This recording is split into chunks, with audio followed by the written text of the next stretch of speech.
ಶ್ರೀ ಮಲೆ ಮಹದೇಶ್ವರ ಸ್ವಾಮಿ ಜಾತ್ರಾ ಮಹೋತ್ಸವದ ಅಂಗವಾಗಿ ಜಲ ಜೀವನ್ ಮಿಷನ್ ಯೋಜನೆ ಹಾಗೂ ಸ್ವಚ್ಛ ಭಾರತ್ ಮಿಷನ್ ಗ್ರಾಮೀಣ ಯೋಜನೆ ಕುರಿತಂತೆ ಜನರಿಗೆ ಅರಿವನ್ನು ಮೂಡಿಸುವ ಸಲುವಾಗಿ ತೆರೆದಿರುವ ವಸ್ತು ಪ್ರದರ್ಶನ ಕೇಂದ್ರವನ್ನು ಗ್ರಾಮ ಪಂಚಾಯತ್ ಅಧ್ಯಕ್ಷರಾದ ಅಜಿತ್ ಶಿವಕುಮಾರ್ ಉದ್ಘಾಟಿಸಿದ್ದಾರೆ. ಜಿಲ್ಲಾ ಪಂಚಾಯತ್ ಮೈಸೂರು, ಗ್ರಾಮೀಣ ಕುಡಿಯುವ ನೀರು ಮತ್ತು ನೈರ್ಮಲ್ಯ ಇಲಾಖೆ ಹಾಗೂ ಭಾಗೀರಥ ಸಂಸ್ಥೆಯ ಸಹಯೋಗದೊಂದಿಗೆ ಜಲ ಜೀವನ್ ಮಿಷನ್ ಯೋಜನೆಯಡಿ ಹುಣಸೂರು ತಾಲೂಕಿನ ಉದ್ದೂರು ಗ್ರಾಮ ಪಂಚಾಯತ್ ವ್ಯಾಪ್ತಿಯ ನಾಡಪ್ಪನಹಳ್ಳಿ ಗ್ರಾಮದಲ್ಲಿ ನಡೆಯಲಿದೆ.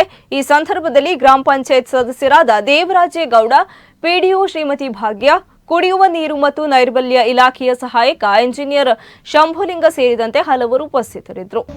ಈ ದಿನ ಜಿಲ್ಲಾ ಪಂಚಾಯತಿ ಮೈಸೂರು, ಗ್ರಾಮೀಣ ಕುಡಿಯುವ ನೀರು ಮತ್ತು ನೈರ್ಮಲ್ಯ ಇಲಾಖೆ ಹಾಗೂ ಭಗೀರಥ ಸಂಸ್ಥೆ ಸಹಯೋಗದೊಂದಿಗೆ ಉದ್ದೂರು ಗ್ರಾಮ ಪಂಚಾಯತಿ ವ್ಯಾಪ್ತಿಯ ನಾಡಪ್ಪನಹಳ್ಳಿ ಗ್ರಾಮದಲ್ಲಿಂದು ಈ ಒಂದು ಜಾತ್ರಾ ಮಹೋತ್ಸವದ ಸಂದರ್ಭದಲ್ಲಿ ಜನರಿಗೆ ಜಲಜೀವನ್ ಮಿಷನ್ ಯೋಜನೆಯ ಒಂದು ಉದ್ದೇಶ, ಗುರಿ ಮತ್ತು ಉದ್ದೇಶ ಏನು, ಅದೇ ರೀತಿ ಸ್ವಚ್ಛ ಭಾರತ್ ಮಿಷನ್ ಯೋಜನೆಯ ಗುರಿ ಮತ್ತು ಉದ್ದೇಶ ಅನ್ನೋ ಬಗ್ಗೆ ಜನರಿಗೆ ಒಂದು ವಸ್ತು ಪ್ರದರ್ಶನವನ್ನು ಏರ್ಪಡಿಸಿದ್ವಿ.